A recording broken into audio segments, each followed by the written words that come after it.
দোল্লা সিমতলা মির্জাপুর ভাইয়ের সাথে আছি, জামরকে যাচ্ছি একটা টিপ নিয়ে। মানে কপাল অনেক ভালো, টিপ পাইছি একটা, কিন্তু প্রচুর পরিমাণে শরম করতেছে।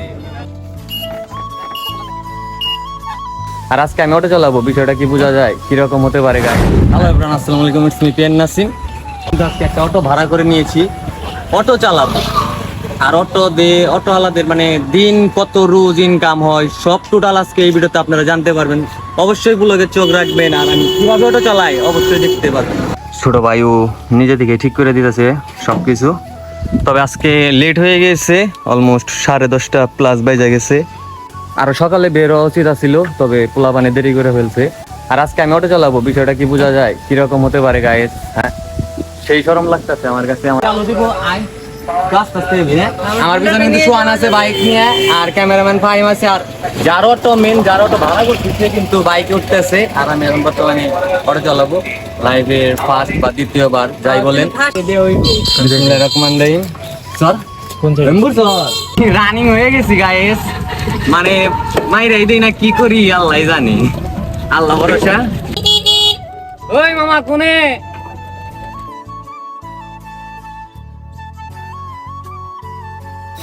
অলরেডি কিন্তু আমি 10 টাকার একটা টিপ মেরে ফেলছি, তাও আবার আমার কাকার কাছ থেকে। আমি আছি এখন বর্তমানে সাওয়ালি বাজার থেকে যাব ধল্লা, যেদিকেই মানে টিপ পাই ওই দিকেই চলে যাব আমি। বেসিক্যালি আমার কাছে লাইফের ফার্স্ট, তো এর জন্য আমার কাছে নিজেকে মানে কেমন জানি শরম লাগতেছে বা নার্ভাস লাগতেছে, কোনটা আমি অ্যাকচুয়ালি বলতে পারতেছি না। তবে অটো চালিয়ে খুব মজা গাইস, তোমরাও কিন্তু চালাতে পারো যারা বেকার আছো। জামরকে যাচ্ছি একটা টিপ নিয়ে, মানে কপাল অনেক ভালো, টিপ পাইছি একটা।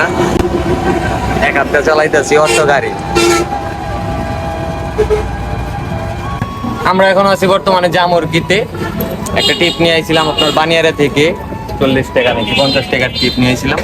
তবে ব্যাটারি মানে গাড়িতে ওইরকম চার্জ নাই, এর জন্য আজকে মনে হয় মেবি ওইরকম চালাতে পারবো না। সারাদিন যে চ্যালেঞ্জটা করতে চাইছিলাম ওইটা করতে পারবো না, কিন্তু গতকাল বা কয়েকটা দিন পর এটাই আবার আপনাদের দেখাবো। আমি সারাদিন অটো চালিয়ে দেখাবো। যাত্রী অটোওয়ালারা কিভাবে পাইবো বলেন, মানে আমি তো খুঁজে পাইলাম না যাত্রী। মানে সকাল 1 ঘন্টার মধ্যে মাত্র 40 টাকা নেই, 50, 70, 80 টাকা টিপ দিচ্ছি 1 ঘন্টায়। আর রাস্তায় প্রচুর পরিমাণের অটো। দোল্লা সিমতলা মির্জাপুর যাত্রী নাই নাকি শহরে? টাকা কই যাবে? আসেন রানিং এ ডান দিন। দোল্লা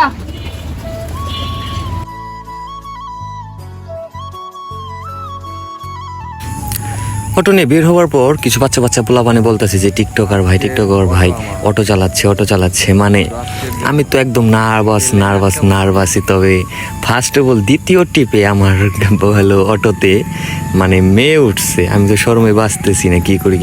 তবে শরম করলে গরম ভাত খাওয়া যাবো না, সবকিছু চিন্তা করে যে ভাবলাম আজকে চ্যালেঞ্জটা একদম শেষ করেই ছাড়। আর হ্যাঁ, আমি কিন্তু 2 বছর আগেও অটো চালিয়েছি একদিনের জন্য। বাজলো 12:35, ওর অটোতে চার্জ নাই, এর জন্য সারাদিন আমি কয় ঘন্টা হয়েছে ভাই ডিউটিটা করতে পারলাম না। 2 ঘন্টা প্লাস হয়ে গেছে। 2 ঘন্টার মধ্যে কামাইছি 200 বা 210-20 টাকা। যাই হোক, আর মানে এটা হলো ধৈর্যের কাজ, ধৈর্য ধরে থাকতে হয় প্রচুর পরিমাণে।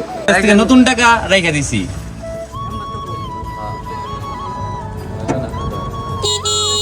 চাইলে কিন্তু তোমরা অটো চালিয়ে নতুন আমি কিন্তু এখন চলে যাচ্ছি বাসার দিকে, কারণ একদিনের জন্য বাইকে বলে ধরো সরি। যাই হোক, অটোতে চার্জ নাই আজকের মতো। এই দুপুর টাইমে হাফ বেলাও না, 1.5 ঘন্টা বা 2 ঘন্টা মানে একটু চালাইলাম, টিপ দিলাম, বুঝলাম সবকিছু।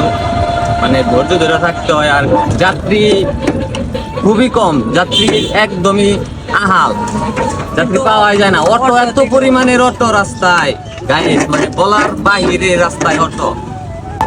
আসেন আপনার জন্য তো অপেক্ষায় আছি। যাত্রী পেয়ে গেছি। যাত্রী শেষ নাই রাস্তায়, আর অটোর অভাব নাই।